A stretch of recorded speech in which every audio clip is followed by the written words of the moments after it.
Doctor Gary Miller ছিলেন কানাডার একজন খ্রিস্ট ধর্মপ্রচারক।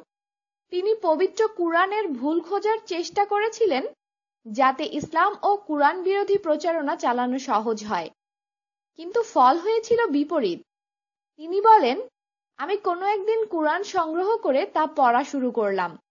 প্রথমে ভেবেছিলাম কুরআন নাজিল হয়েছিল আরবের মরুচারীদের মধ্যে, তাই এতে নিশ্চয়ই মরুভূমি সম্পর্কে কথা থাকবে।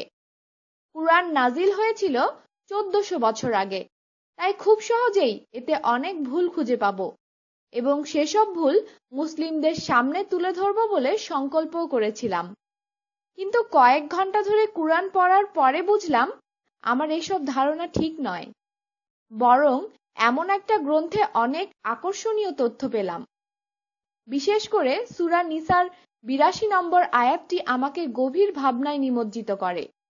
সেখানে আল্লাহ বলেন, এরা কি লক্ষ্য করে না কুরআনের প্রতি?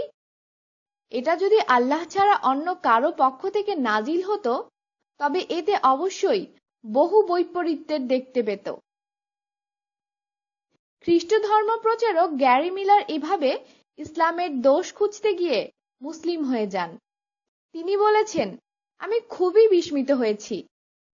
কুরআনে ঈসা আলাইহিওয়াসাল্লামের মাতা মরিয়মের নামে একটি বড় পরিপূর্ণ সূরা রয়েছে, আর এ সূরায় তার এত ব্যাপক প্রশংসা ও সম্মান করা হয়েছে যে এত প্রশংসা বাইবেলেও দেখা যায় না। পবিত্র কুরআনে বিভিন্ন স্থানে বিশ্বনবী মুহাম্মদ সাল্লাল্লাহু আলাইহি ওয়াসাল্লামের নাম মাত্র 5 বার এসেছে, কিন্তু ঈসা আলাইহি ওয়াসাল্লামের নাম এসেছে 25 বার। আর এই বিষয়টি ইসলাম ধর্ম গ্রহণের ক্ষেত্রে আমার উপর ব্যাপক প্রভাব রেখেছে। পবিত্র কুরআনের ভুল খুঁজতে গিয়ে নিজেই মুসলমান হয়ে গেলাম। বিশিষ্ট ইংরেজ গবেষক জন ডেভেনপোর্ট বলেছেন, কুরআন ভুল ত্রুটিমুক্ত হওয়ায় এতে কোনো ছোটখাটো সংশোধনেরও দরকার নেই। তাই প্রথম থেকে শেষ পর্যন্ত পড়ার পরও সামান্যতম বিরক্তিও সৃষ্টি হবে না কারো মধ্যে।